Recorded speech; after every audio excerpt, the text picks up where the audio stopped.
Hey friends, a very good evening and thank you for joining in. So could you please confirm in the chat window if I'm clearly visible and audible so that we know that there are no technical glitches whatsoever and we can directly jump into the discussion itself. This session we have made it open today. This is not a private session, just FYI.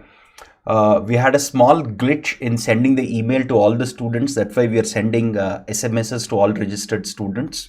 So we'll start the session at 7:05 because there might be a small delay. We typically send an email and message in the last 15 minutes. We had a technical glitch, but we'll get started, right? So we'll start at 7:05 instead of 7 p.m. and I'll answer some general questions. Again, this session is open to everyone. It's a public session, so I'll try my best to answer as many questions as I can. Anything that I'm not able to answer because it's a public session and there might be many questions and the volume of questions could be too high, please reach out to us at gate.appliedcourse.com. Okay. So today is not about PYQs. I think some of you who may not know. So we have about 10 questions from some topics in discrete mathematics, not all topics.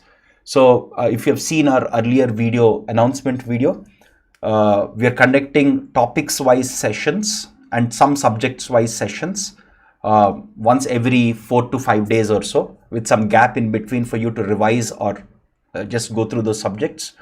So yeah, so what we'll do today is we'll solve a bunch of problems in discrete mathematics, primarily from graph theory, sets, functions, lattices, relations, etc. Right? So those are the topics that we will focus on today.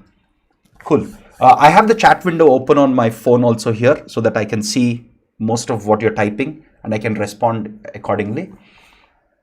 Cool. So, okay. This is D. Kundu. He says, my preparation is on the bad way. Should I focus on 2022? Kundu, please don't give up right now. You still have a few months. You can still get your preparation back on track. Don't give up right now because that's a very common mistake that we see students commit. We've seen this for the last couple of years and I've seen this from my friends, people who prepared after me, some people who prepared before me and things like that. It is the last few months where people say, hey, I'm not prepared, so I might as well give up this year and prepare next year. And they'll make delays next year also. So don't do that mistake. Since you've already filled in the application form, give your full this year. If you don't get a good rank, you all certainly have the next year. But don't just say, don't give up at this point of time. Just double down, give your best. Wherever you are, even if you're starting your preparation today, give your complete best for the 2021 GATE exam. Don't give up at this point because if you put the pressure on, you will cover a lot of subjects so that even if you don't get a good rank in 2021, you can still prepare for 22. But don't give up at this point. That's a very common mistake that people commit. Okay. Hey, Amrit, we are just sending text messages on phones so that everybody gets it. We'll start the session at 7:05 itself, right? Again, there is a rate at which we can send messages. So we want these messages to reach everyone before we start the session today. Rahul, we will be doing general videos also. Don't worry. So in this session, what I'm planning to do is, let's do this way, right? I'll answer a few bunch of general questions that you may have for a while. Then let's solve these 10 questions, some easy, some medium from discrete mathematics. And again, the last half an hour, I'll again do general session, right? So this is what I've been doing in the private sessions for our enrolled students. I spent the first 1 hour or so going through the problems that we wanted to solve for that day. And then I open up the table, answer as many questions as we can. Today also we'll do the same thing. I think we'll start the session at 7:05, 7:08 or so. Let's solve the 10 problems that we have in discrete mathematics. And then I'll open up the table for general Q&A and I'll try to answer as many questions as I can. It's a general session then. Okay. Cool. Okay. So I'm just seeing, one second. So somebody says there is an all India mock test be given anymore on the later day for practice. I didn't understand this question. That's okay. That's I mean, just email us in case we miss it. Okay. Okay. Thankfully, some of our mentors also have joined the Google chat.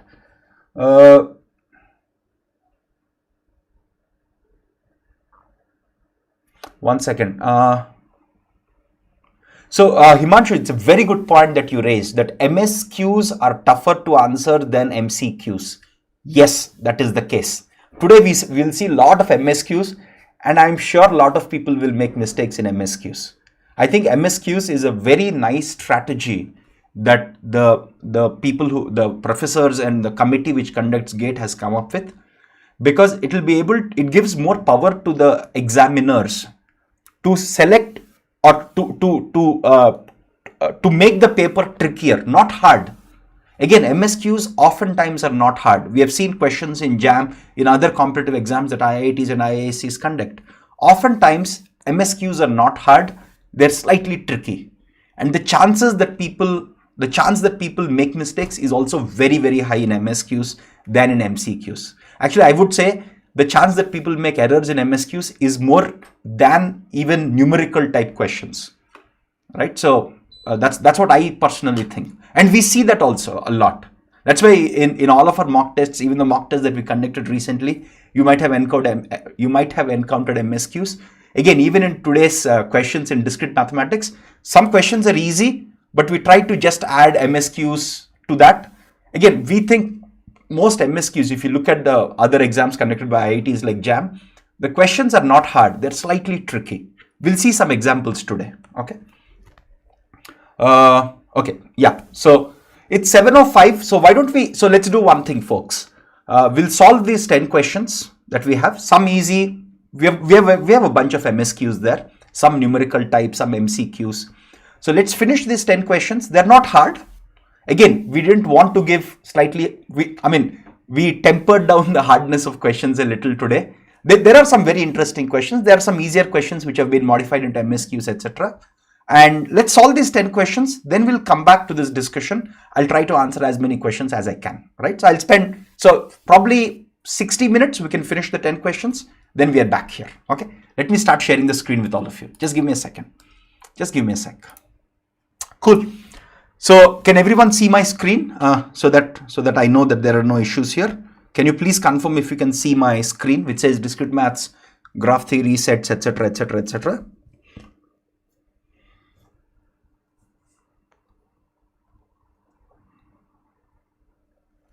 So could you just check this, please? Can everybody see my screen? Okay, good. Now, given that I have a confirmation that everybody can see, let's start. Okay. Again, many of these MSQ questions are not hard. Okay. So let's start with the first question. Again, as I just told you, those of you who are just joining right now, first let's solve the 10 questions from graph theory, sets, relations, functions, and lattices, and then we'll go back to the general Q&A. Okay. Cool. Let's get going. Okay, again, for every MSQ, we mention that it's an MSQ, like this is an MSQ. Just ignore these red underlines. They're mostly from the spell check.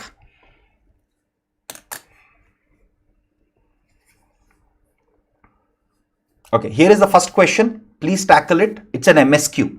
Look at this. Here we say clearly it's an MSQ. Most likely, even in the GATE exam, it will be clearly mentioned whether a question is MSQ or MCQ. Okay, let's tackle this first question. Simple question about sets.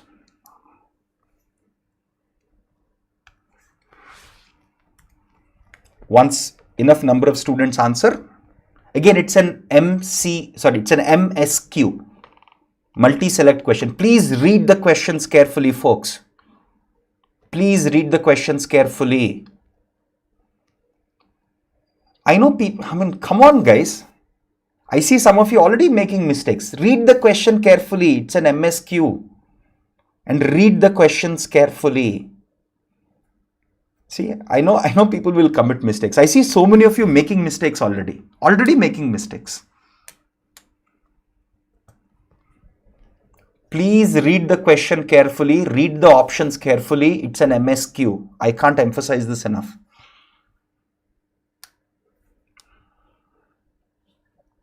Guys, this is a very simple set theory question. Very simple question actually. And I see over 50% of students already making a mistake here. See, this is how simple questions from set theory can be made into MSQs. At least in the last 30 seconds since students started answering, I think almost 50% of students have answered it incorrectly. I mean, I didn't count, but I can clearly see that from the data by just simple visual scanning. Please read the question carefully. I cannot emphasize this enough, folks. Please, for heaven's sake, read the question.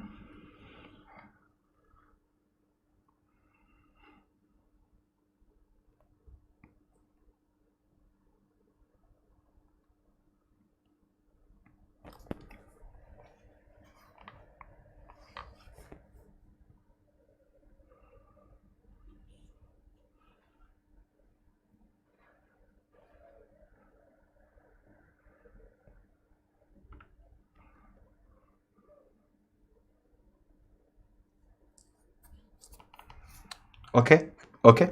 So let me answer this question. Again, by gate standards, this is a simple, easy question about sets.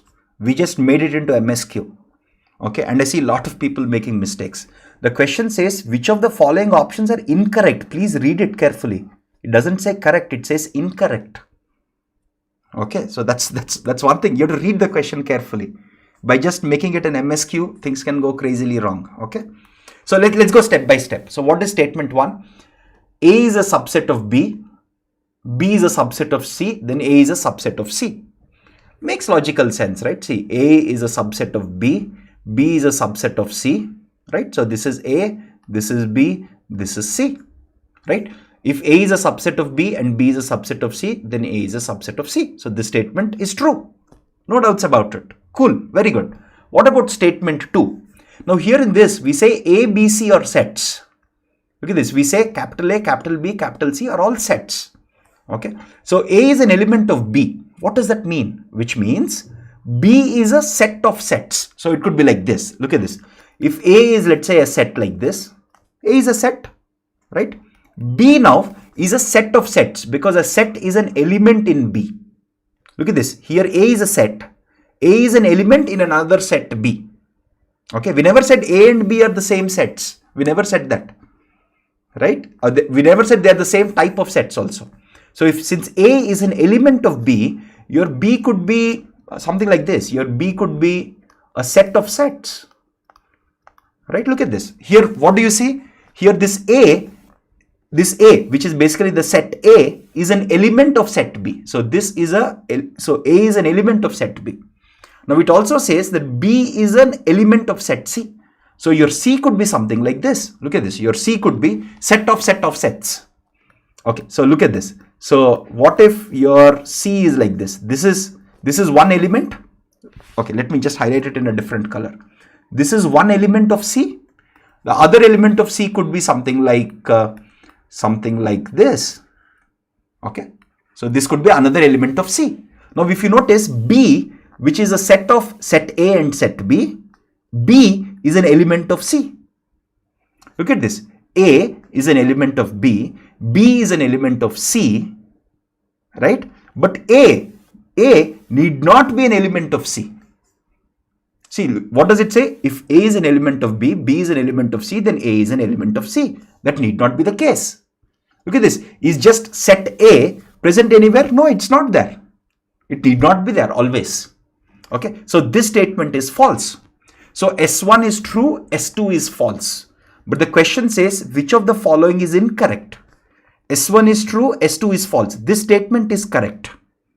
Okay, this statement is incorrect, this statement is incorrect, this statement is incorrect. So what should you pick as your answer? Because the question says which of the following options are incorrect? You should pick B, C and D, and it's an MSQ. Right? I hope this is clear. This is a very simple question, folks. Very simple question. Slightly twisted. Again, this is a slightly twisted statement. Slightly twisted. Okay. It's a simple question. This is a very simple question about sets. Very simple question about basic properties of sets. But just by twisting the question slightly and by making it MSQ, I see so many of you who have done a mistake. Okay. So please be careful. Again, I thought 90% of students will give a correct answer here. But that's okay. Again, it is better to do silly mistakes while practicing and learning from those silly mistakes than doing mistakes in the examination. Because doing mistakes in the examination, you have lost it. Right? Someone else would not have done that mistake and would get better rank and better marks than you. right? So again, simple question about sets. By just twisting it slightly and by making it an MSQ, we can make it tricky, right? Cool. 1 second. Let's go to the second question now. This is a slightly lengthy question. Again, please remember that this is also an MSQ. This is also an MSQ. This is a slightly lengthy question, so please take your time and think about it. This is slightly on the medium to harder side by gate standards.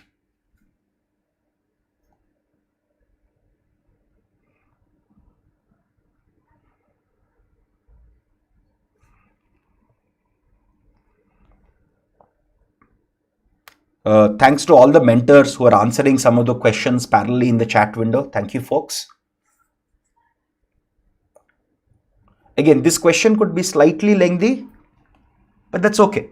Please take your time. It's a nice problem from graph theory. It's an MSQ. And read the question carefully. Which of the following are incorrect?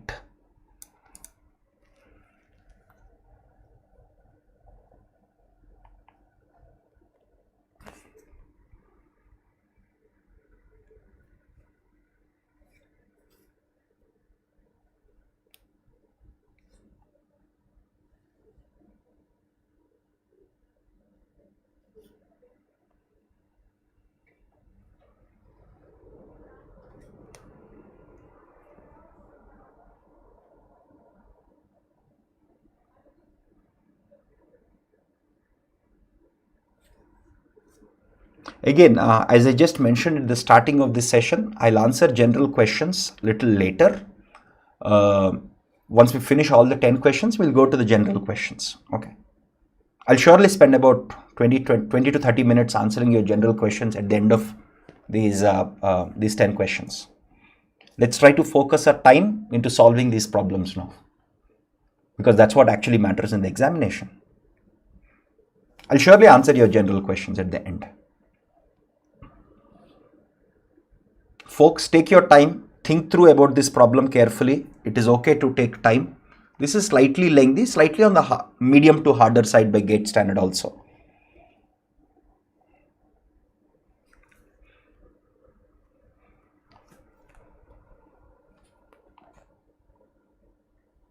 Again, it's an MSQ. And the question asks, which of the following are incorrect? Again, don't be in a hurry. Please don't be in a hurry. Think through each of the options. Think through the statements given very, very carefully.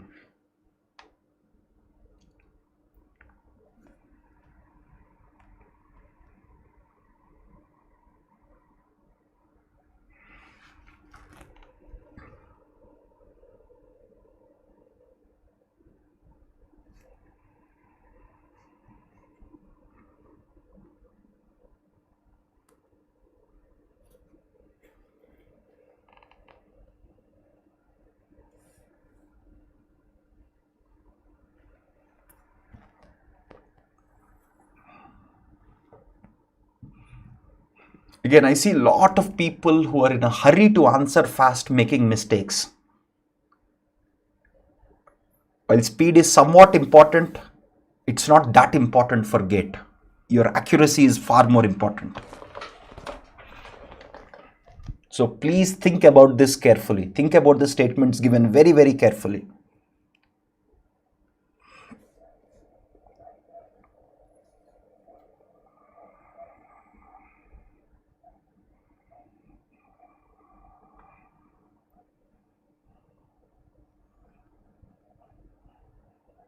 I agree that this is slightly on the medium to harder level by gate standards, but it's not that hard also.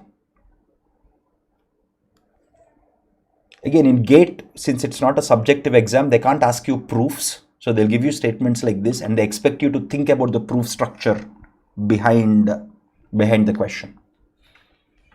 Since it's not a subjective paper where you can prove things.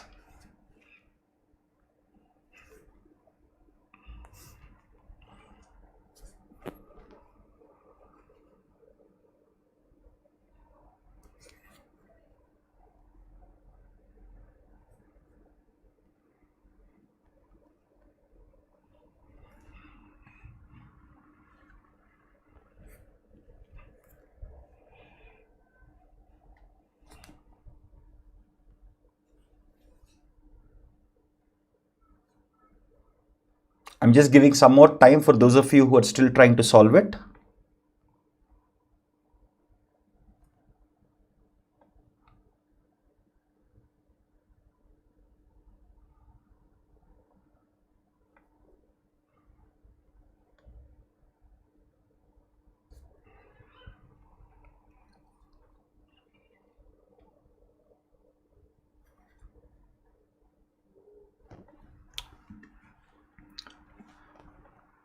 Okay, good. I see some correct answers for sure, but I see a lot of incorrect options also.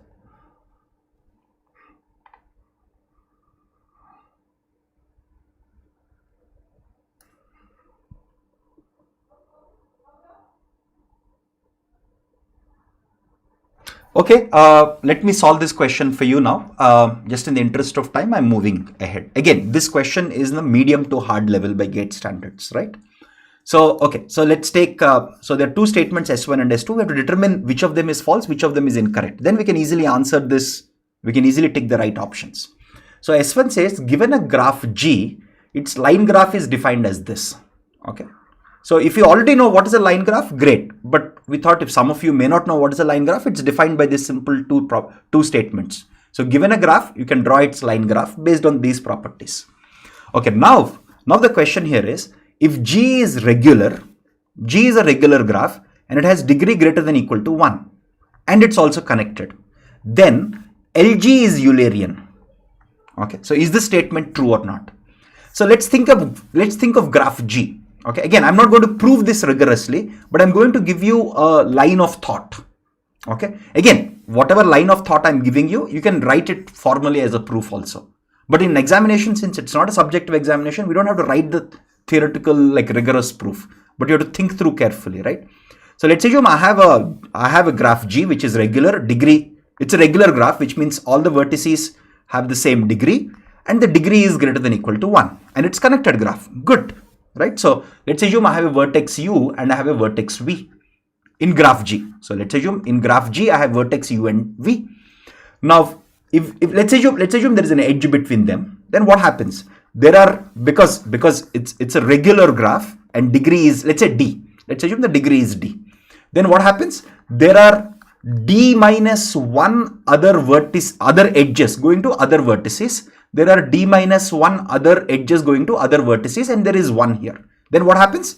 The degree of U is D. The degree of V is also D. Okay, take any two vertices, U and V. Now, for this graph, again, I'm not drawing the whole graph. I'm looking at it from the perspective of two vertices and one edge. Okay. Now, for this graph, when I draw the line graph, what happens? This UV, think about it from the perspective of UV. This UV will become a vertex because every edge becomes a vertex. Now, on this vertex, how many edges will be there? Look at this.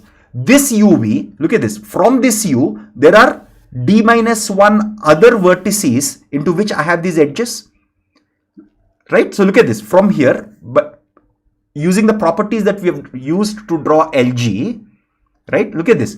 These two, suppose there is suppose let's say another vertex V1, let's just say, right? Then you will have a vertex UV1 here because there is an edge here, and you will have a edge between UV and UV1 because U is common between them, right? Look at this, because U is common, okay, because U is common between UV1, or in other words, UV1 edge is incident on U and UV edge is also incident on U, right? Hence, when you translate these edges into your line graph, your UV becomes a vertex, your UV1 also becomes a vertex, and there's an edge between them. So because of these D minus 1 neighbors here, you will have D minus 1 edges to this vertex UV. This vertex UV corresponds to this edge. Okay, this D minus 1 came because of these D minus 1 neighbors to vertex U. Similarly, by the same argument, because you have V here, there will be another, look at this, there will be another D minus 1 edges here. Okay, if you have V here, let's assume this is V2, right? Then you will have another vertex VV2. and there will be an edge between them. The same argument that we've used for vertex u, same argument you can make it for vertex v also. So now in your LG, what happens? In your line graph corresponding to G, what happens? For every vertex, you will have a degree of 2 into d minus 1, because d minus 1 plus d minus 1 is twice of d minus 1. Okay, your L of G also, or your line graph corresponding to G, will also be regular, and it will be regular, and it will have degree 2d minus 1, which means every vertex is even degree vertex. Look at this, every vertex is even degree vertex. And the moment you have every vertex as an even degree vertex, you will have a Eulerian circuit in this, right? Because look at this, and the logic behind Eulerian is this: if you have any vertex, let's say if you have some vertex here, some vertex uv, if its degree is even, through one edge you will come in, through other edge you will go out. Okay, you will never repeat the edges, but you will cover all the edges that are there, right? Very simple property about Eulerian graphs. If a graph has every edge to be even, it is Eulerian. Now, given a graph G, which is regular of degree d, then its line graph is again regular of degree 2d minus 1. This is the important fact that we have to arrive at. And since this is even, your L of G will always be Eulerian. So statement S1 is always correct. Again, in a typical university exam, this is given as a statement that you have to prove in a subjective examination actually. Actually, even this is a very interesting property, that if you have a graph G which is regular and of degree d greater than equal to 1, then its line graph is also regular. It has degree 2d minus 1. It's a nice property of line graphs, especially of regular graphs. Okay, but we said let's go one more step and see if it's Eulerian or not, right? So I hope, again, I'm just giving you a proof structure here. This is not a fully, again, you can translate this into rigorous proof by writing the statements, etc. Right? But you can see that S1 is correct. Now let's go to statement S2. Okay, so now comes the fun part, right? So is statement S2 correct or not? Okay, now let's see. Let G be a graph in which vertices have degree at least d, right? So every vertex, suppose you have every vertex has degree greater than equal to d. Okay, then G contains a path of length d. Okay. Oh, interesting. This is a very nice statement. Now, again, one way to prove this is as follows. Again, I'll try to prove it slightly on the rigorous side, but you can also think about it with examples. I know some students think about it with respect to examples, and that's perfectly all right. Okay. So let's look at it this way, right? So, okay. So let's say we have a path in this graph G. Let's assume I have a path of length p. Okay, so or in other words, let's assume the longest path. The other way to think about it is, let's say the longest path in G has a length p. Let's just say, okay. So this is the longest path. Let's assume there is a longest path with length equals to p. Let's just say, okay. And this longest path, after you traverse through everything, it will always come to the final vertex. Okay, let's say the final vertex here is UL, or the last vertex. So there is a path. This is the longest path in graph G, and its length is, let's say, p, right? So this, now look at this. This is UL. This is the last vertex. Okay, please follow the logic that I'm trying to follow. Okay, this is the last vertex in this longest path. Now remember, to this vertex, again, remember what have we told here? This vertex has a degree greater than equal to d. Okay, so there is this vertex has a degree greater than equal to d, right? Which means all of its d neighbors, look at this, all of its d neighbors must be already part of this longest path. If they are not part of the longest path, suppose if there is one vertex here, that is not part of the longest path, I can add this and make a longer path, right? So I hope you got the contradiction there, right? So if you have the longest path in your graph G of length p, then if this is your last vertex here, remember, if this is your last vertex here, all of its d neighbors have to be part of this path. If all the d neighbors are part of the path, then what does it mean? It means there are at least d plus 1 vertices. There are greater than equal to d plus 1 vertices in this longest path P, right? Because there is this vertex and all of its d neighbors. They are there in the path, right? Which means there are greater than equal to d plus 1 vertices in path P. Which means if there are greater than equal to d plus 1 vertices, it means there are greater than equal to d edges in path P. Look at this, they're greater than equal to d edges, because if you have d minus 1 vertices, to connect them in a path, you need at least d edges, right? So this makes sense. So that's what we're trying to prove. If G be a graph with all the vertices of degree at least d, then G contains a path of length d. So the longest path in G has to be greater than equal, must contain greater than equal to d edges, right? So again, this statement is also true, right? So again, slightly twisted proofs. In graph theory, sometimes the proofs are not obvious. Again, I'm trying to prove things rigorously for you so that you can understand how to think about these situations instead of drawing examples. There's nothing wrong with drawing examples. That's one way to solve these problems. But I also wanted to show you how to rigorously think about it, right? So statement 1 is true. Statement 2 is also true. Now, where are these? So this statement is actually true. Rest everything is false. Now, what is the question saying? Which of the following are incorrect? So which means this is incorrect, this is incorrect, this is incorrect. So the right options are A, B and D, because both S1 and S2 are true.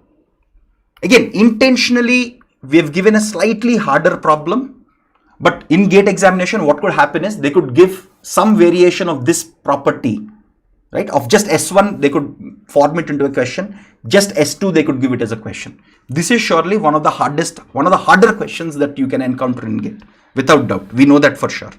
Okay, sounds good. Let me just look at the chat window here. I hope this is clear, right?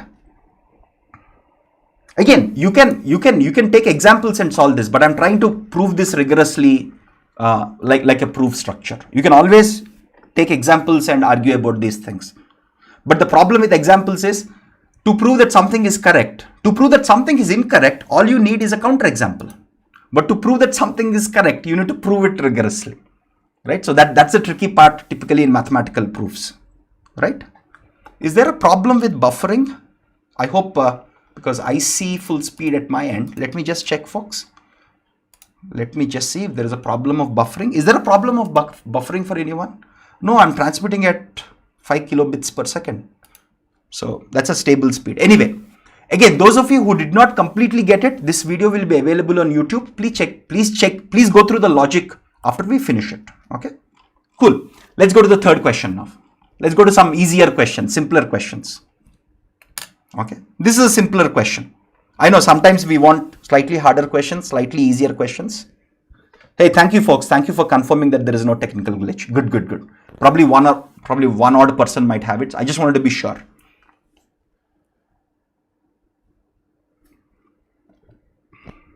Okay, let's solve this question, folks. Very simple question, but this can be made into a hard question also. I'll show you how this question can be twisted slightly to made into a slightly harder question later.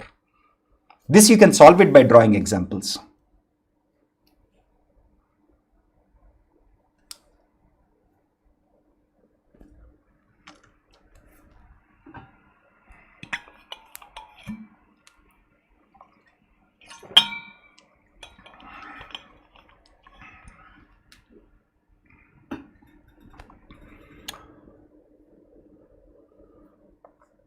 This is a simple question, typically 1 mark question, but I can tell you how this can be twisted where you can't draw a simple example later. I'll solve this in 2 ways. Okay, most of you are getting it right. Straightforward question.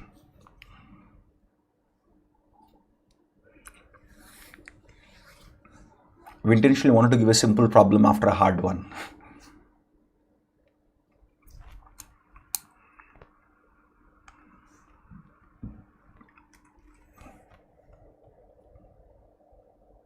Okay, good. Many of you are getting it right. You can just simply draw it and see it.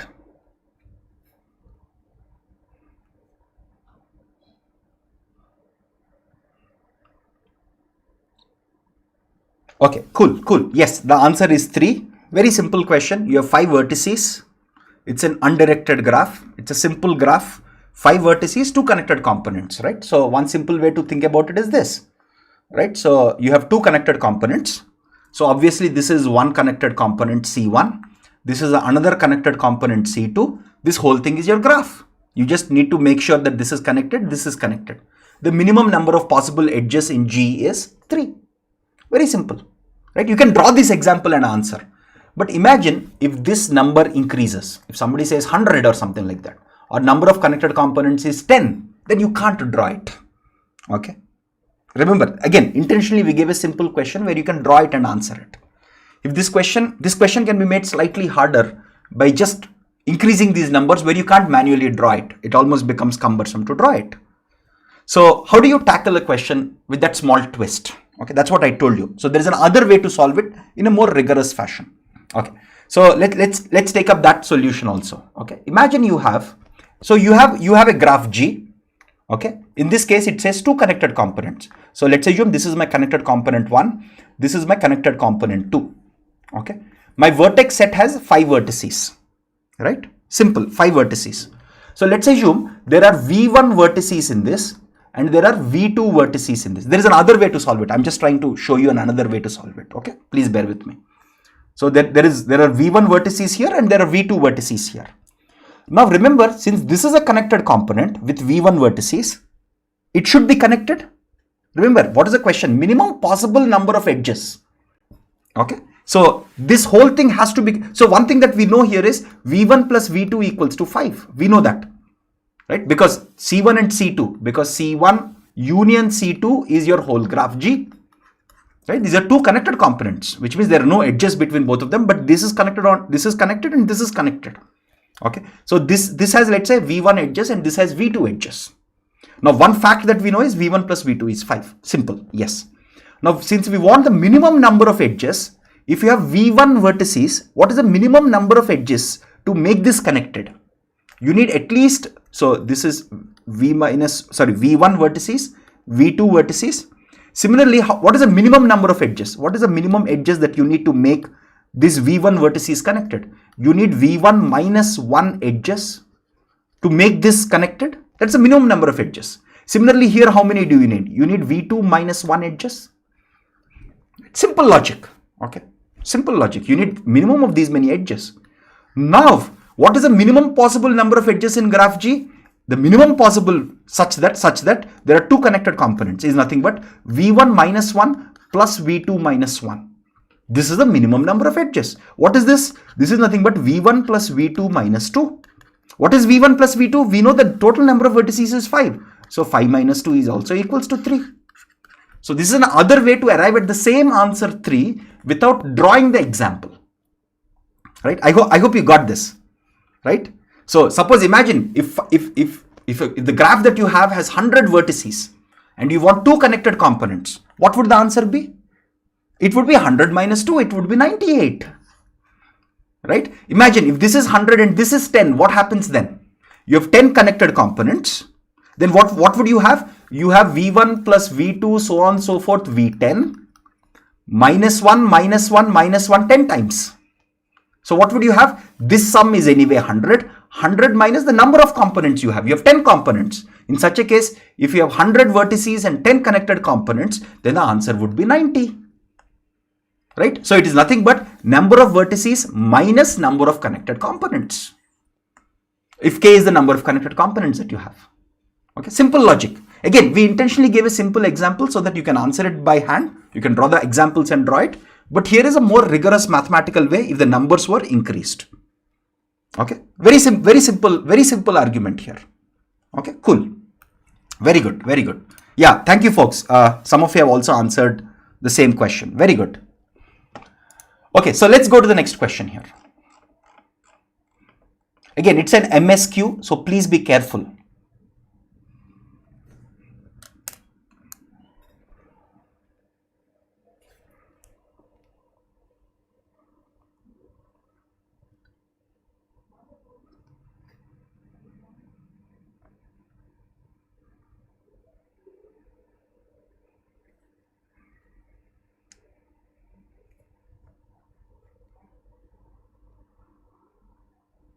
Oh, I didn't realize it, Aman. So Aman is saying that I explained the same problem or similar proof in the course videos. Okay, I don't recall it. Yeah, I don't remember all the formulae that I have taught. But it's simple. You can derive it in the examination. Common sense. I'm very bad at remembering formulae. Okay, folks. This is fourth question. Please note that it is an MSQ. Simple question. Again, please avoid silly mistakes. Please be careful. I cannot emphasize this enough.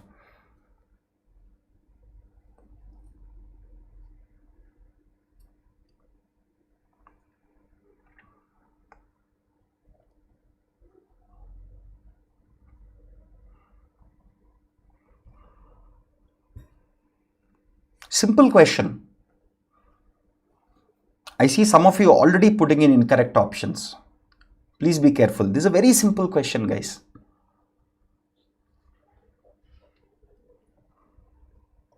One of the things that we wanted to show was with simple questions, MSQs, things can go crazy. Again, we are mixing a few easy questions, few tricky questions so that nobody gets demotivated. That's also important to keep the motivation levels in a good position. Again, something like this could be asked for 1 mark.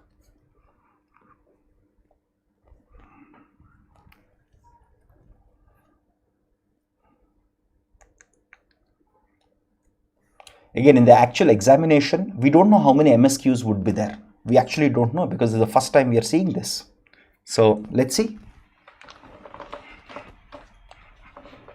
In all of our practice tests, All India mock tests, etc., we're giving a good chunk of MSQs nowadays.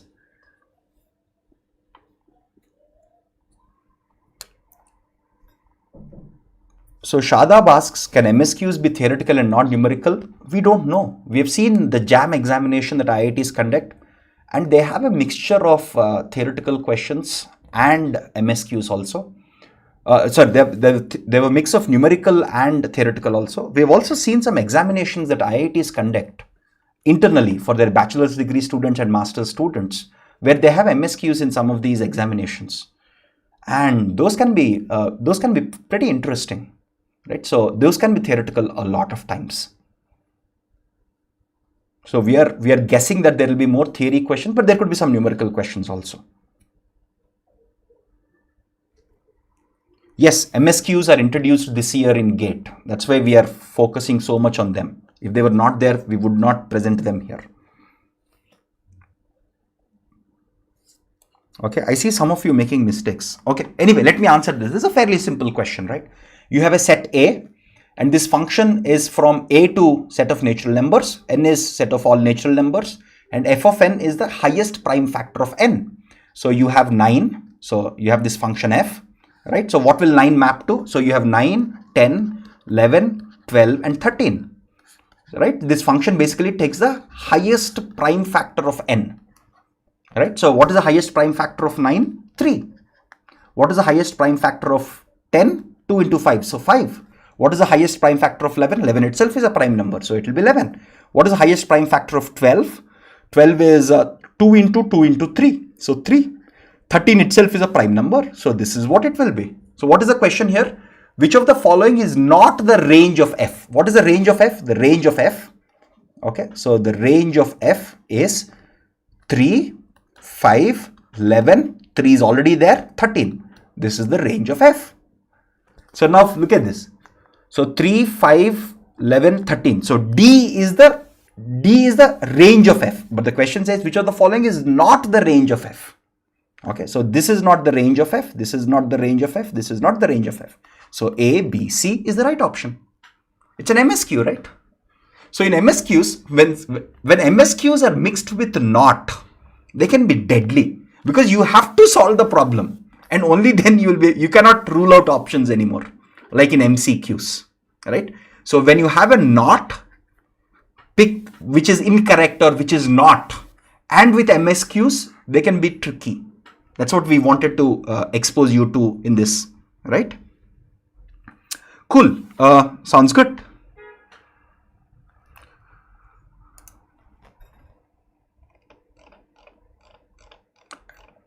Again, somebody is asking if Kenneth Rosen is a good book for combinatorics. Yeah, it's a pretty good book actually. Yeah, surely. If you can solve some of the exercise problems, certainly a good book. Anyway, let's move on to the fifth problem, folks. Again, this is a simple problem. This is an MCQ because we did not say anything that it's an MSQ, it's an MCQ.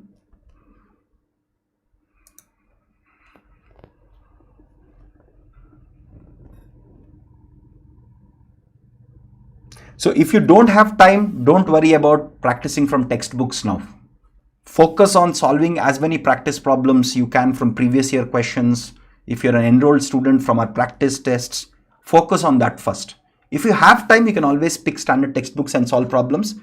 But now focus on solving the 5,000 plus problems that we have if you're a course enrolled student. Or there is a huge repository of questions anyway. Just solve all the previous year questions first.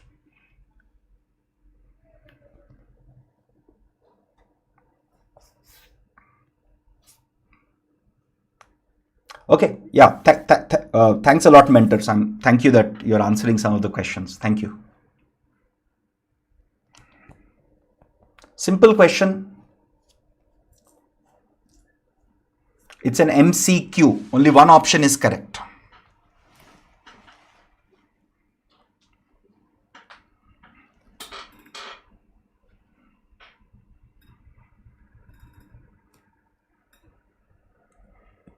A simple question.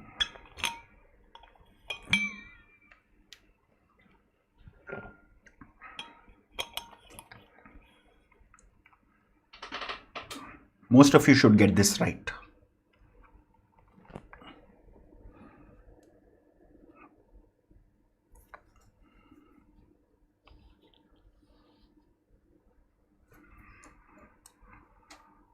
Okay, good. Most of you got it right. Some of you, I think, messed it up a little, but most of you got it right. So the answer is D, none of the above. Okay, so let's see why. Okay, so what is defined here? The relation is defined as A is related to B if A equals to B squared, right? So is A related to A? Again, I don't read this typically like this. I read this as A related to A. That's how I learned relation. That's how I remember it. But again, this is another way to write it, obviously. For all A that belongs to any set of natural numbers. No, obviously. So if you take 2 is not equals to 2 square. Obviously, it's true for 1 without doubt. It's not true for 2. So this statement is obviously false. Now, what about this statement? If A is related to B, then B is related to A. No. So if A is related to B, what does that mean? That means A equals to B square. So what it's saying here is if A equals to B square, then B equals to A square. Obviously, this is not true. This is true if A and B are equals to 1, but not always, right? So for example, if A is 2, this is 4, right? So, sorry, A is B square, right? I'm sorry. A is B square. I'm sorry. So if this is 4, this is 2, right? So if this is 2, this is not equals to 4 squared, obviously, right? So this is also not true. Very simple stuff. Okay. Now it says if A, B are related and B, C are related, then A, C are related. Let's see how that works. If A is related to B, A equals to B square. If B is related to C, that means B equals to C squared. Then it is saying, so if these two are true, then it says that it implies A is related to C, which means A equals to C square. No. This is not true. Because if A equals to B squared, right, then and B equals to C squared. So what is A? A is nothing but C squared squared, which means it is equal to C power 4. Okay, this is not true. This is not always true. This is true for if A, B, C are 1, but otherwise it's not true. So this is also not true. So 1 is true, so obviously no. 2 is true, no. 3 is true, no. So none of the above. Very simple example. Okay, some question like this could be asked for about 1 mark in GATE. It's a simple question to see if you know the basics of relations. Okay, cool. Very simple question here. Straightforward. Okay, so here is an interesting question. Again, this is easy but interesting. Slightly different and hatke from the regular questions you see in sets and functions. This is slightly different type of question. I can see how our team designed this question. This question can be related to a concept called linear regression in data science and machine learning.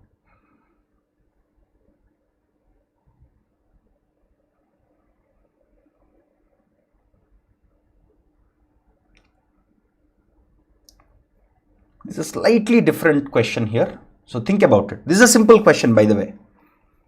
Very simple question about functions. But slightly different from typical questions that you get in GATE. We want to explore new types of questions also.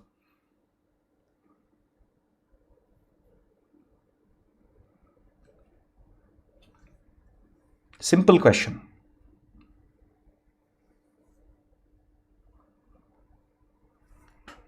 Again, this could be asked for about 1 mark.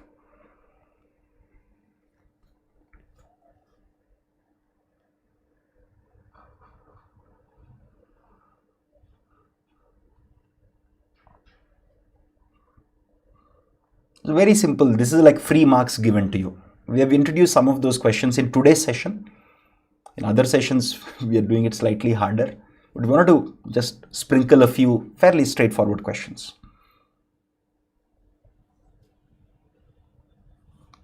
Again, since it's a public session, I'm not able to answer all the questions. Our mentors, in case there is any error that you see or anything that you think I have not explained correctly, please shoot an email. We'll correct it. Okay, many of you got it right. It's a free giveaway marks. The answer is 2. Very simple, right?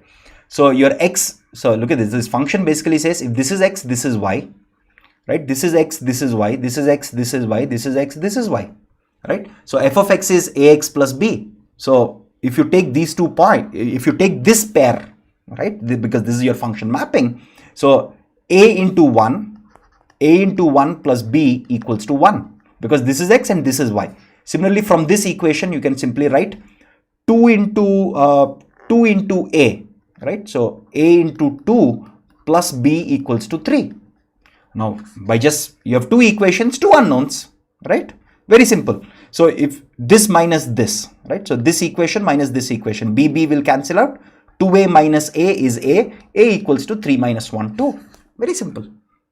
Similarly, you can find the value of b also. Very simple. Look at this. You have this equation a plus b equals to 1, which you got from this pair. From this pair, what do you get? A into 0 is 0, right? So 0 plus b equals to minus 1. Oh, you don't even require to do anything. So this gives you that b equals to minus 1. So b equals to minus 1. Very simple problem.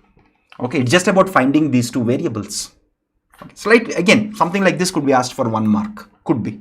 Okay, fairly simple, straightforward problems here. Okay, so let's go to a slightly more interesting problem. This is an MSQ. This is more interesting. So graph theory has a lot of potential to create great interesting questions because there are so many properties of graphs. Please note that this is n plus 1, choose 2. So this one. Just wanted to make that clear. We couldn't type that clearly.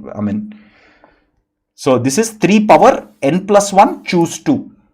Right? Your NCR, NPR, choosing and combinations and permutations, right?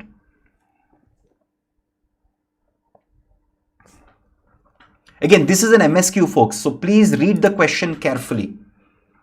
Please read the question carefully. It's an MSQ.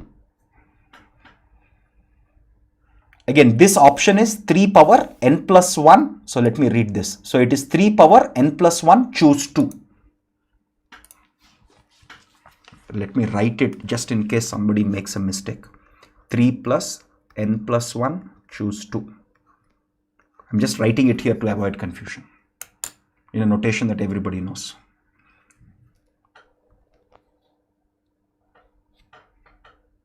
This is a good combinatorics problem with graph theory. Take your time. It's an MSQ, so multiple options can be correct. Multiple options can be correct.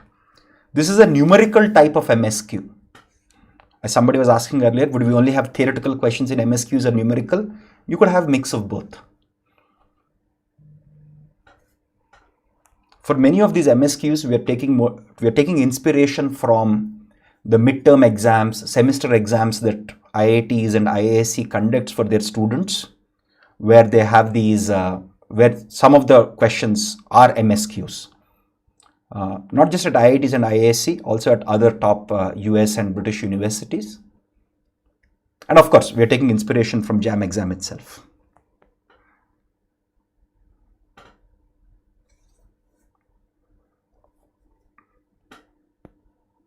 Oh, we're almost 6 minutes short of 8 p.m. That's okay. Let's solve these problems, then we'll do a Q&A.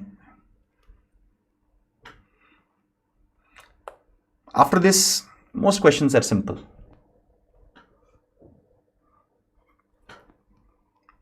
Please be very careful when you read this question, because this has so much potential to make mistakes.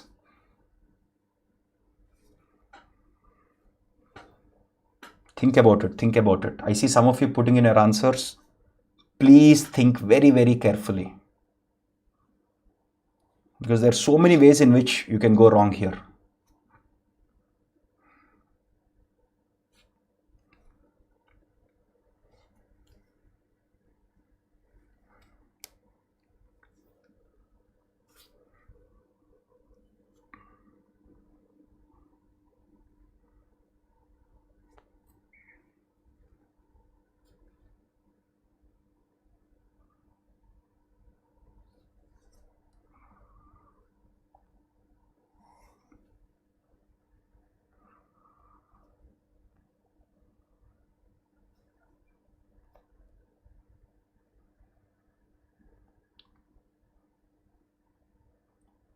Again, every vertex is distinctly labeled. Please note that statement. So note this statement here. In this question, vertices are distinctly labeled and isomorphic graphs are not the same. Okay, because every vertex name or label is important.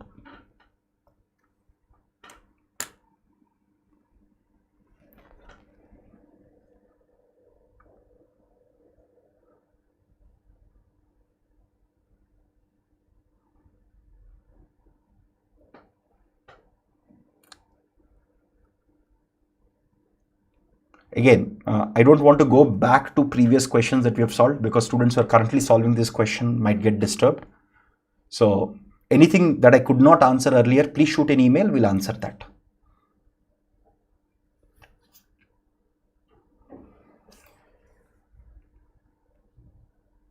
Again, please be very careful, folks. I see many of you making mistakes. Again, Prakhar, we try to prioritize emails from our course enrolled students first. And once we finish that, we go to all the test series students, then we go to rest of the students. We prioritize like that. We try to answer most emails, by the way.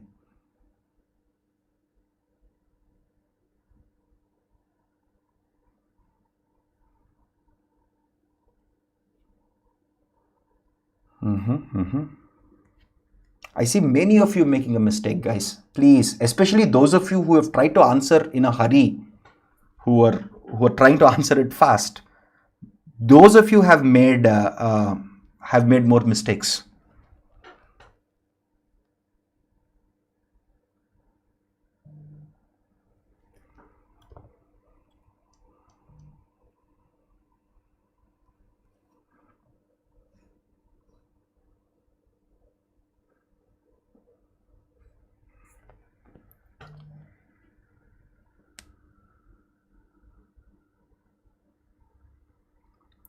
Please be careful.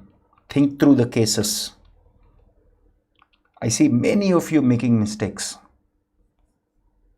Again, I think the difference, not just me, our whole team thinks that this year MSQs will be one of the most important deciding factors in your gate rank. I mean, I'm being very realistic here. You mess up MSQs, you're gone.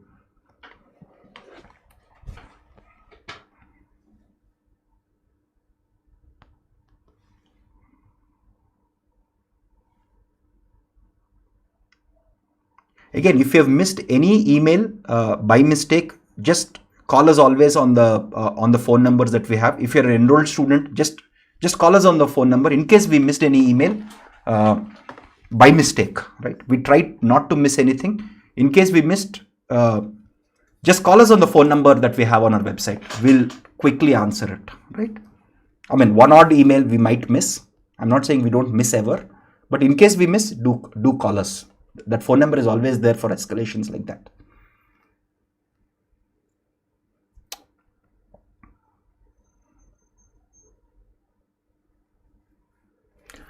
Okay, so let me tackle the question anyway, since we are at it. So let's solve this. Okay.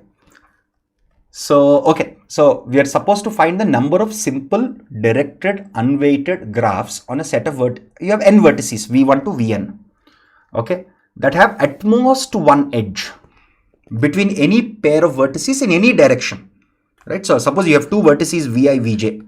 What are all the possibilities that you can have? No edge between them, because at most one edge, right? Which means zero edges also. Or one edge like this, vi to vj, because it's a directed graph, no?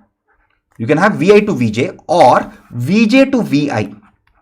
Again, we added this additional statement here to avoid confusion. Okay, that is, for two vertices a comma b, only at most one of the edges ab and ba is in the graph and not both. Okay, so if you take any pair of vertices vi, vj, what all possibilities are there? No edge between them. Edge from vi to j to vj, edge from vi to vj. So there are three possibilities here. If you take any pair of vertices, how many pairs of vertices like this are possible? You have a total of n vertices.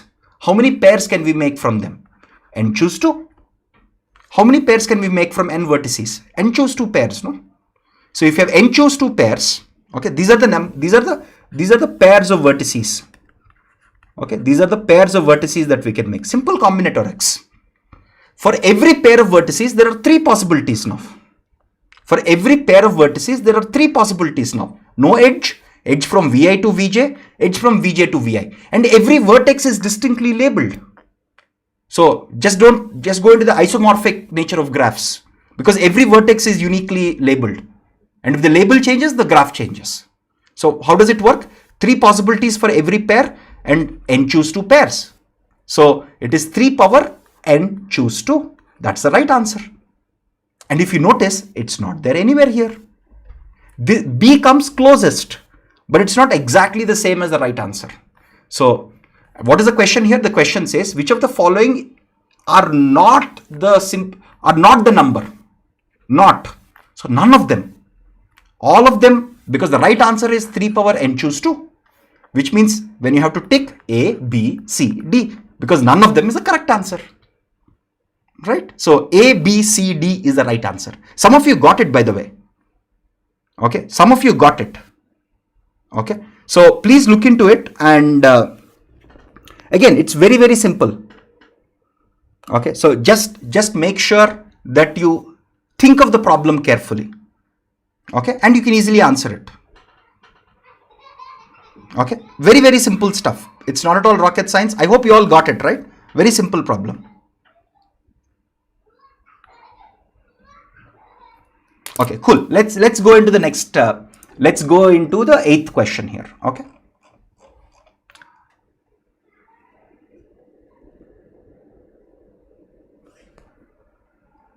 Again, Pratyush is asking a question which is different from the above one. Try to answer it, Pratyush. It's a fairly simple extension that you're asking, right?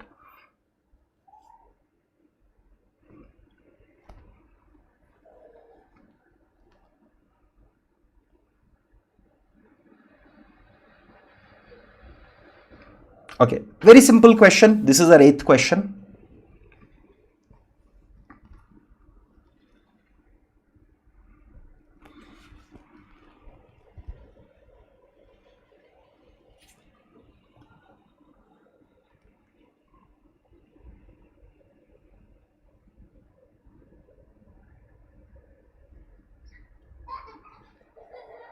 Very simple question about simple nature of relations.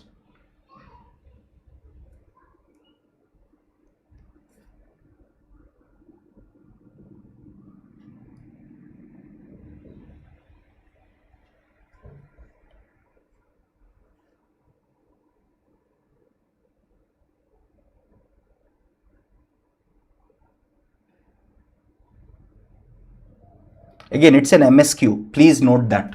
This is also an MSQ. Okay.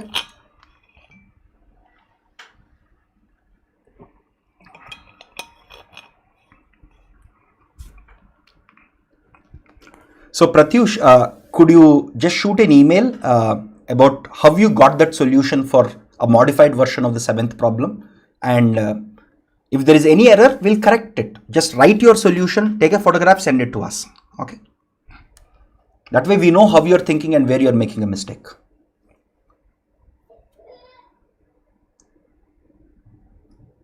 This is a simple question about relations. Very simple question. It's an MSQ. So please look into that carefully.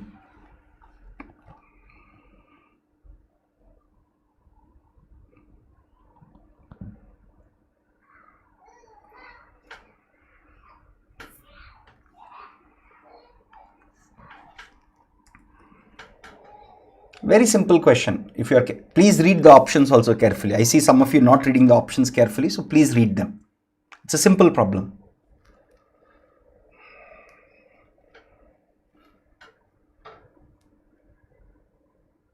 Good.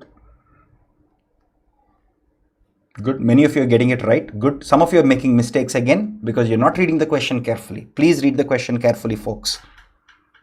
Please.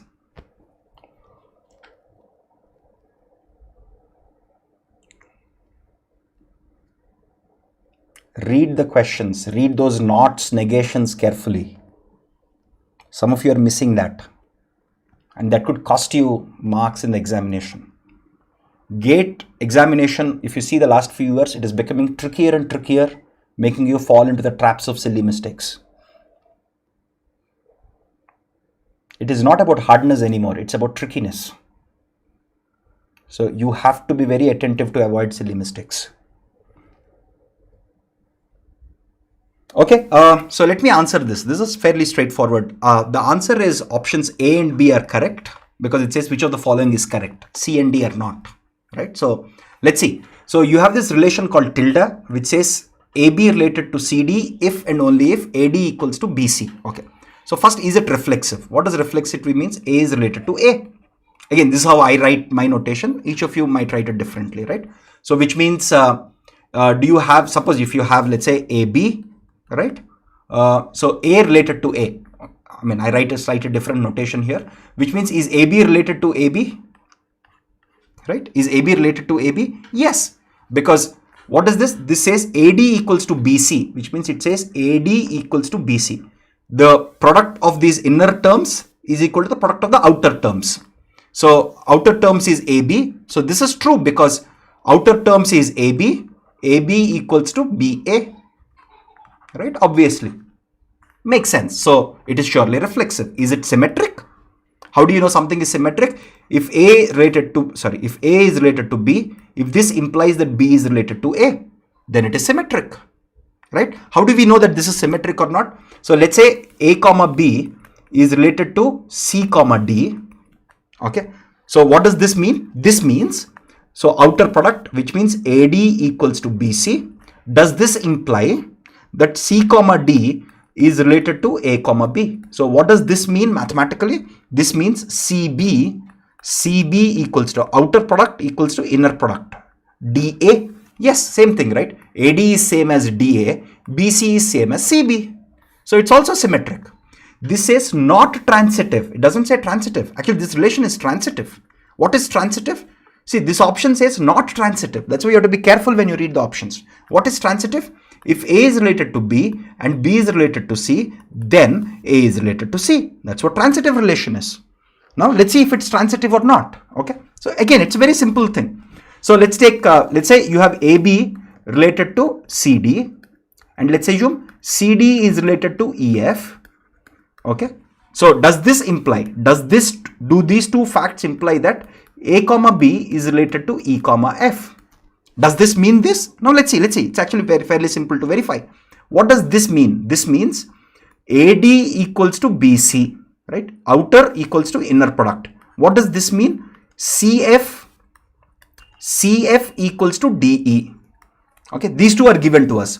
If this relation is actually true, what does that mean? It means AF equals to BE. Now, given that these two are true, how do you prove whether this is true or false? Very simple. Multiply the LHS, multiply the RHS. If you multiply the LHS, what do you get? You get ADCF equals to multiply the RHS. BCDE. Now, what all can we cancel here? D you can cancel here. C you can cancel here. So, what are you left with? You're left with AF equals to BE, which is exactly this. So, if this is true and this is true, then this is also true. Which means if this relation holds and this relation holds, this relation also holds. Which means this tilde relation is actually transitive. But the option given to us is it is not transitive, which means it has to be incorrect. And none of the above obviously is incorrect. So A and B is the right option. Simple question. It's a simple question about the simple properties of reflexivity, symmetric nature, fairly simple stuff, right? Cool. Cool. Chandra will surely add more questions on graph theory. This session is not whole of discrete maths. Please understand that. This is only part of discrete maths, right? So we'll surely add more questions on graph theory and other topics also going forward. Cool. So let's take the ninth problem. Ninth and 10th problems are actually dead easy. Very simple question. Could be asked for 1 mark or something like that. Very simple question.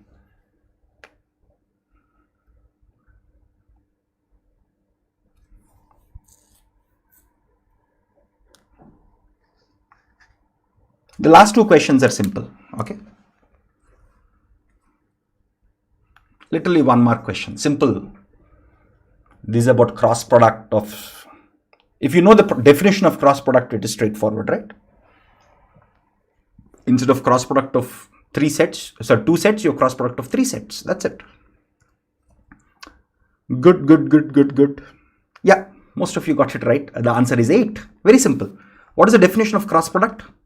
Cross product of A cross A cross A is basically a triplet.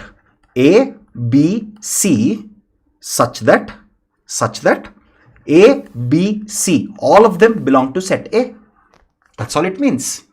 Right? Now, how many distinct values can A take? A can take 2 distinct values. B can take 2 distinct values. C can take 2 distinct values. So, how many total elements will be there in this set, which is nothing but A cross A cross A? It's basically the, it's called what? Cartesian product? No, it's called what? It's called basically cross product. Okay. Again, we use something like this in databases also, by the way. Right? We use the same notation in databases also, right? So, again, I sometimes forget the terminology, but this is basically product of 3 sets, right? So that's it. Answer is 8. 2 into 2 into 2. 1 more question, right? So let's go to the last question now. Okay, very simple question. This is an MSQ, so please be careful.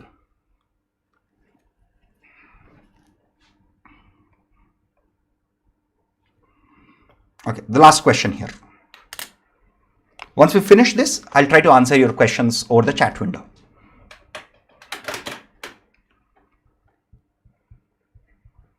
Oh, I thought we would cover this in like 55-60 minutes. We already took 75 minutes, 70 to 73 minutes. That's okay. That's okay.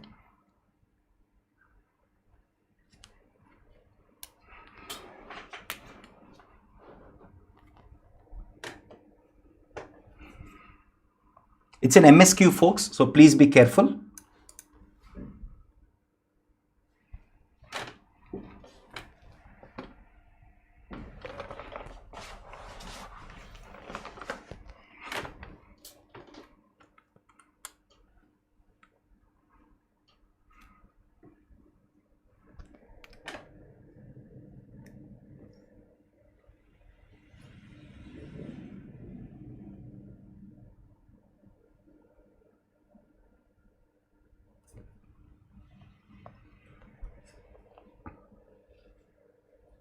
Guys, it's an MSQ, so multiple options can be correct. Please be careful. Don't be in a hurry. I see some of you already putting in incorrect answers, so please take your time. Think through it.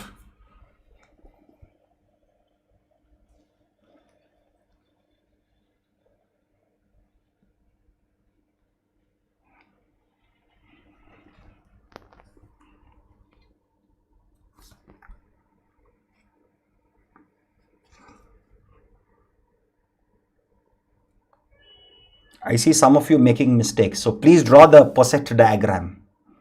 The diagram that you draw typically, right? Draw it so that you avoid mistakes.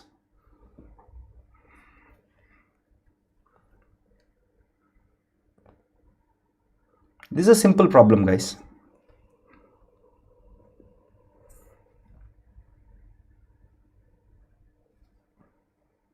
This could be a 1 mark MSQ. If you know how to compute the maximal elements of a poset, this is straightforward.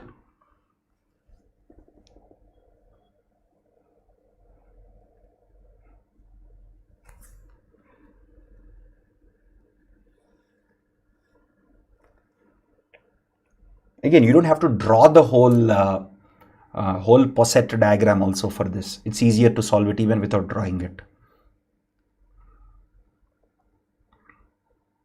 Good. So just in the interest of time, yes, most of you got it right. Some of you made the mistake. The answer is all 4, A, B, C, D. Right? Look at this. So this is A divides B. Does 27 divide any number which is greater than that? No. 27 doesn't divide any of these numbers except itself, right? So 27 will always be in the maximal element, right? Because if you have 27 as a vertex, I mean, if you think about it like a graph, right? So if you draw that diagram of the poset, right? 27 will not be connected with anything else here. So 27 will be the maximal element, right? Obviously, right? So because 27 doesn't divide anything else except itself here, right? So 27 obviously. 48. Look at this. 48 is also a maximal element because 48 doesn't divide anything else here. Right, so obviously this is also the right answer. 60 is also a maximal element because 60 doesn't divide anything else. Remember, 12 divides 60. So you'll have a linkage structure like this. 12 divides 60, but 60 doesn't divide anything. So 60 will still be maximal. Similarly, 72 also will be maximal. Now here 36 is not maximal because if you have a vertex 36 here, you will have this 72 here like this in the posets. Right? Because 36 divides 72, hence 36 is not maximal, 72 is maximal. So all 4 of these are actually the maximal elements of this poset that is defined over this set with a divides relation. Simple question here. Cool. I mean, most of you got it right, which is very good. So let me just change the screen here. Just give me a sec. Cool. So I have the chat window also here. Okay, so I'm just opening the chat window. So it's 8:17 or so. Sorry, I mean, it took us more time, slightly more time because I wanted to explain some of the solutions in more detail. But let's open up the table for general discussion, right? So please ask me questions and I'll try my best to answer as many as I can. Okay, I have my phone here where I can see all the cool. Good. So Pratyush asks, which test series should we first solve, 2020 or 21? I would recommend solve 21 because, I mean, these are newer questions that we created. Once you finish 21, go solve 20 also. Okay, that's what I would recommend. I mean, any order is okay, but just as a preference, you can start with 21 and then go to 20. Okay. So Rajveer says, okay, you're not a student. That's okay. That's okay. This is a public session, so I'll try to answer everyone's questions. I'm in my 3rd year. So Rajveer, my suggestion to you is this: since you are in 3rd year, you have 4 more weeks, right? Sorry, you have close to what? This is middle of October, right? November, December, Jan, 3.5, close to 100 days you have, right? Do your best. Don't give up now. Give your best. Whatever rank you get is okay because you still have the 4th year where you can spend longer periods of time to focus on it. Even if you prepare only 50% of the subjects, right? Just go write the examination. Give your best. My recommendation is not to give up on your preparation now. It is important because what is the worst case that will happen? You're still in your 3rd year. Suppose you don't get a good rank. At least the subjects that you learnt well, that you practiced, all of that will be beneficial to you when you retake the examination in your 4th year. This has happened to me personally. When I was preparing for GATE many years ago, we could also take the GATE examination in 3rd and 4th year. I prepared really hard in my 3rd year. I got like 176, I think. My rank was 176. I prepared so well that I wanted to get a much better rank. But then all the preparation and hard work that I've done in my 3rd year, all the notes I prepared, I skipped a few subjects because I could not complete everything in my 3rd year. I think I skipped the compiler design, I skipped computer networks if I'm not wrong. Okay, I didn't do them thoroughly, or I completely skipped computer networks, right? So be it. Okay, I got a decent rank, I skipped a couple of subjects. In my 4th year, I went, because I already prepared in my 3rd year very thoroughly. 4th year was like full preparation, right? So give your best in the next 100 days or so. It's okay. The world isn't collapsing. You still have 1 more year. Even if you don't get in your 4th year, as a working professional, you can still crack GATE. This preparation will always help you. Okay. Cool. Oh, 1 second. Oh, there is a flood of questions here. Okay. So, Pranshu, your question here is, you had some difficulty with the line graph question. To be honest with you, it's a slightly harder question. Okay.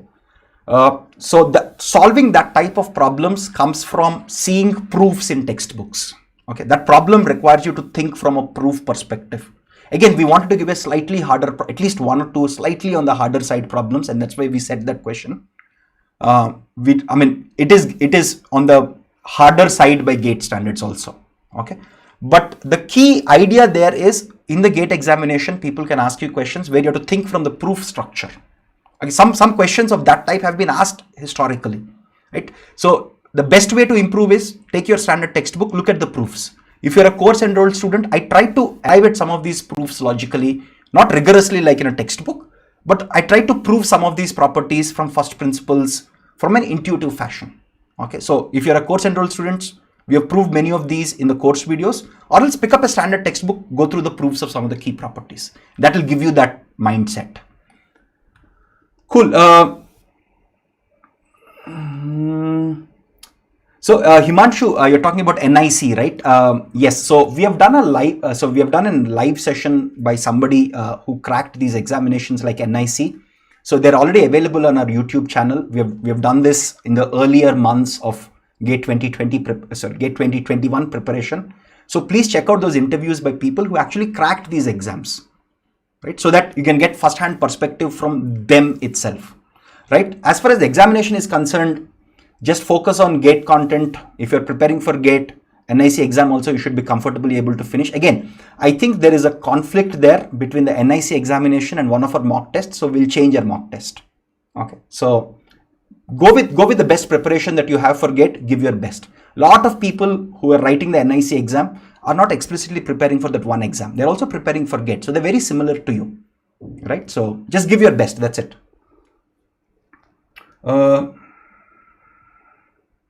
Hey, Chitranshu, thank you for that appreciation. One of our team members, I don't recall who exactly wrote graph theory. I don't remember at the top of my mind, but it's very well written notes. Okay. 1 second. Oh, there is a flood here. Guys, please understand that I'll not be able to answer all the questions here.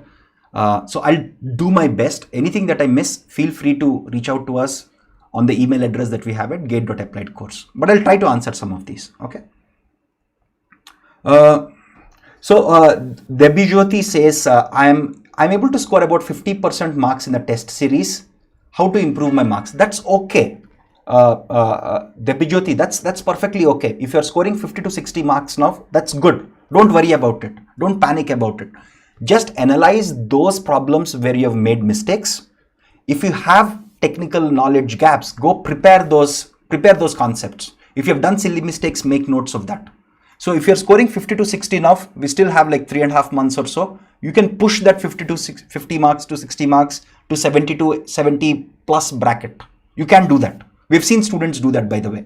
In our first last year, students who did not perform very well in the first All India test, they ended up performing very well in the later exams and in the actual final exam also, right? So it's okay. You just have to focus on mistakes, your gaps in understanding, and do your best.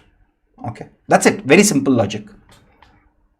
Nikhil is saying, how do I get top 10 in 4 months? Again, to be realistic with you, I've been in that bracket myself. Getting in top 10 requires a little bit of luck. Let's be realistic here.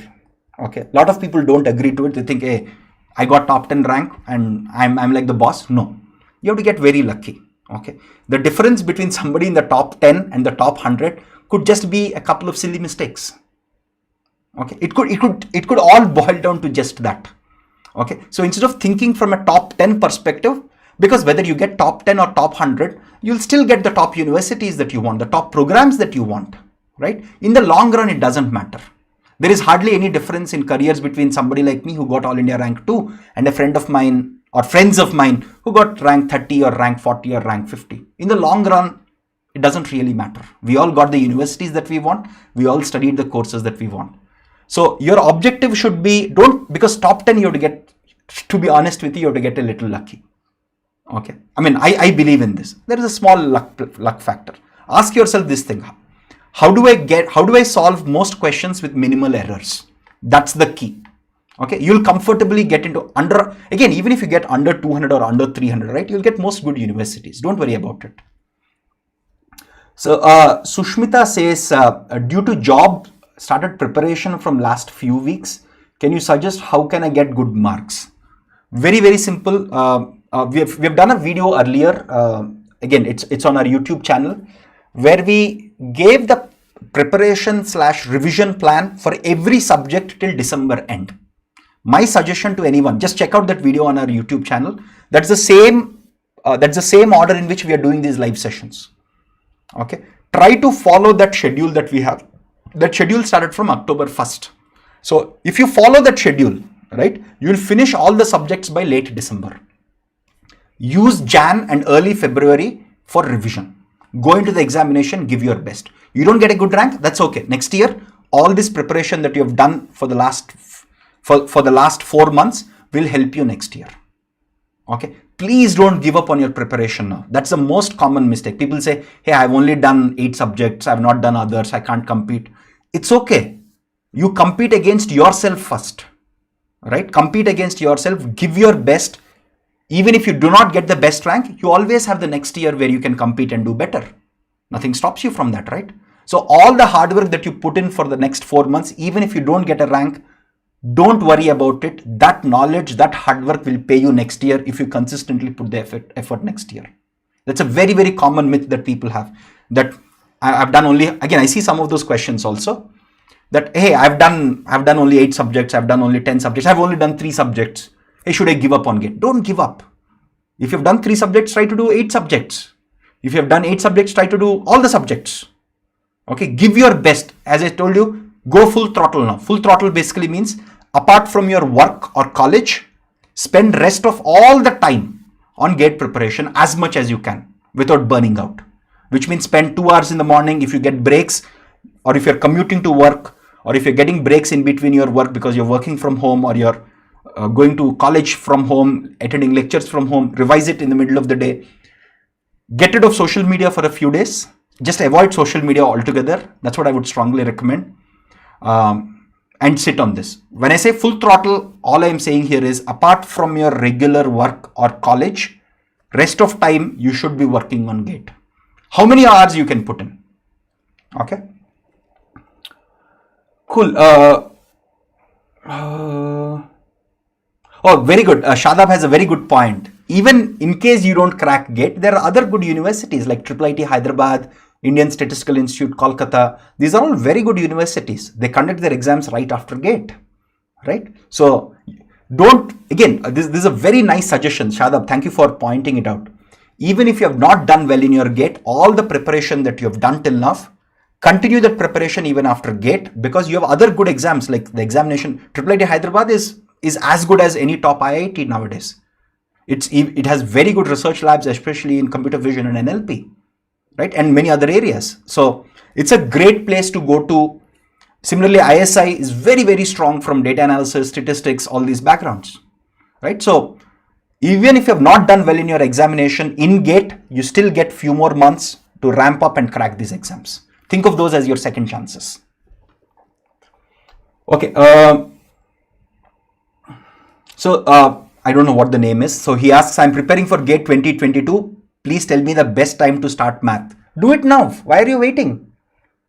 Prepare as if you're preparing for 2021, man. Or I don't know the gender of the person. Whatever, if it's he or she. Prepare as if you're preparing for 2021. Go full throttle. Right? I mean, you'll only cover more, no? Why not? Just cover more stuff. Prepare as if you're preparing for 2021. There is no wrong time to do a right thing. I think this is a Chinese proverb. I read many years ago. There is no wrong time to do a right thing. So start your math now. Why not? Right away. So Ashutosh asks a good question. How is IIIT Bangalore? Again, IIIT Bangalore is one of the more recent IIITs, but it has been improving very well. Like I know some of the top product-based companies which go to IIIT Bangalore because they have good students. They focus a lot on competitive programming, data structures, algorithms, which are very important to crack top product-based companies. I know a lot of top product-based companies because they're based out of Bangalore. They go to IIIT Bangalore for placements. So it is surely a good institution, right? It's a pretty good institution. If you go to IIIT Bangalore, work hard, you'll get the same types of jobs and roles as you would get if you go to IIT Madras or IIT Bombay or any of the top IITs or IISc, right? So, okay. So Chandra, as we told earlier itself, some of these problem solving sessions will be public, some of them will be private. I think we mentioned this at the start itself, right? This is the second iteration. Again, we'll conduct some general live sessions publicly, some only for our enrolled students. We are trying to do both, right? So today we thought, since it's been a while, we thought we'll do a public session.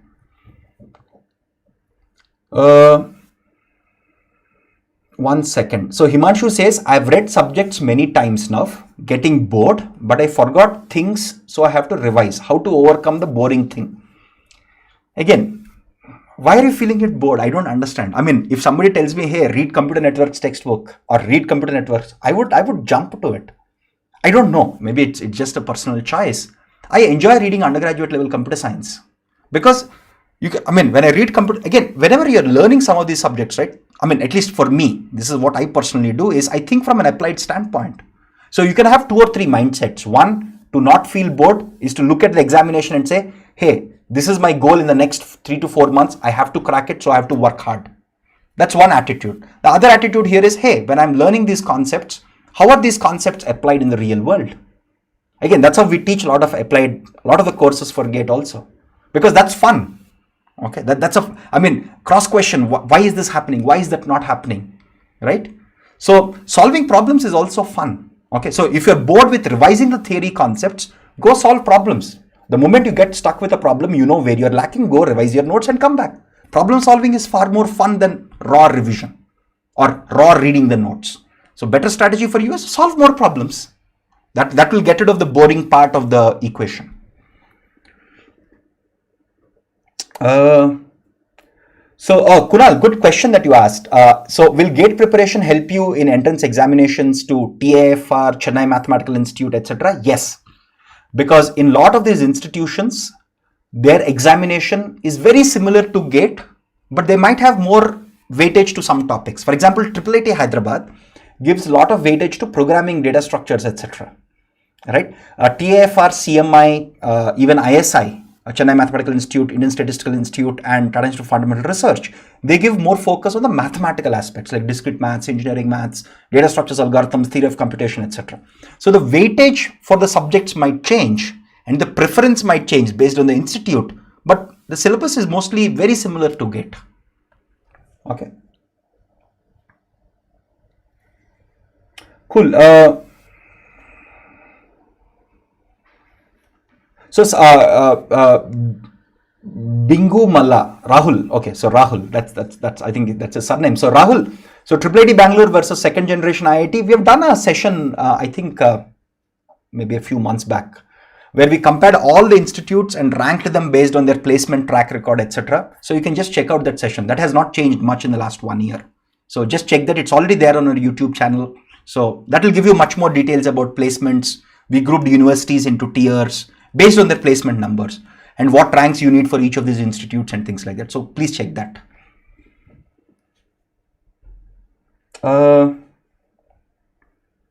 Cool, 1 second. So Prashant has a good question. This is a very nice question. For 30 hours of course videos, how much time should I put in for revision? If this is the first time you're revising, probably about 7 to 8 hours.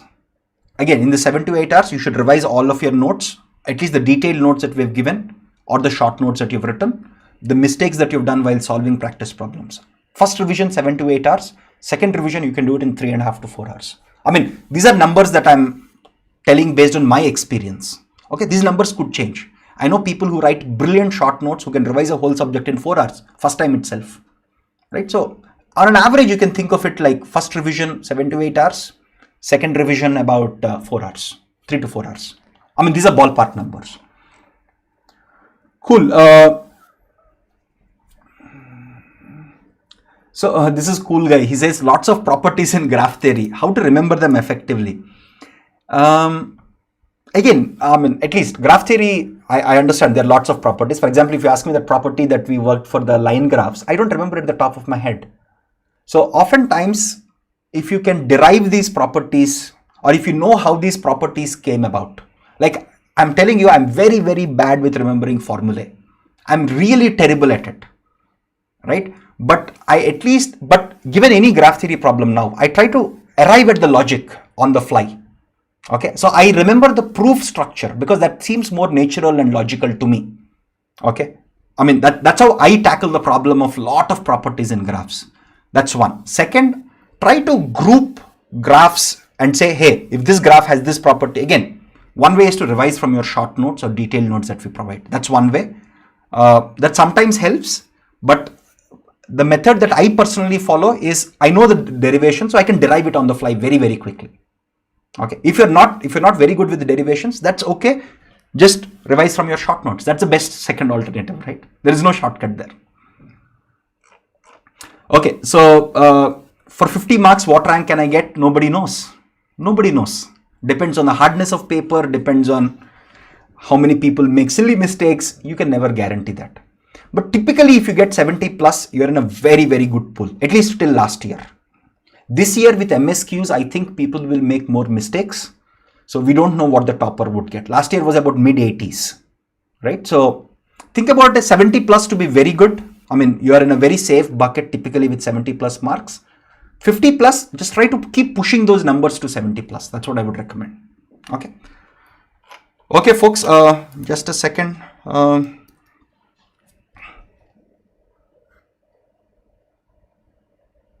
So Animesh has a good question. He says, I've completed each topic. I'm done with the subject tests. I've given some full tests also. Now what should be my strategy?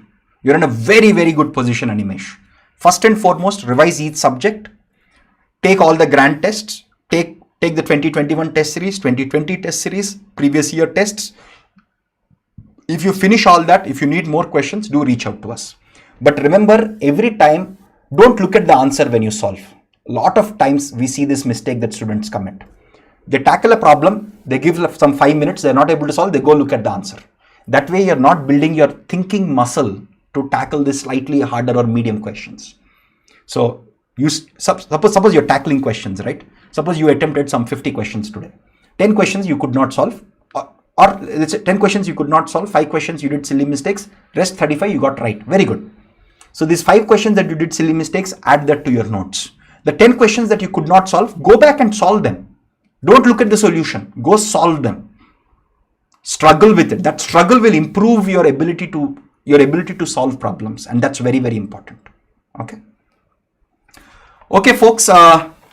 Sounds good. Again, I've tried to spend some time answering your questions. Anything that I could not answer, it's already close to 8:40. So anything that I could not answer, feel free to email us. Again, we'll try our best to answer. Any email that is delayed, especially for course enrolled students, please give us a phone call. We will escalate it and get it answered as soon as we can. Okay, we try and not miss any questions or emails that students send. One odd case if we miss also, we will rectify and quickly answer your questions. Okay, thank you very much. Thank you, folks. Bye-bye.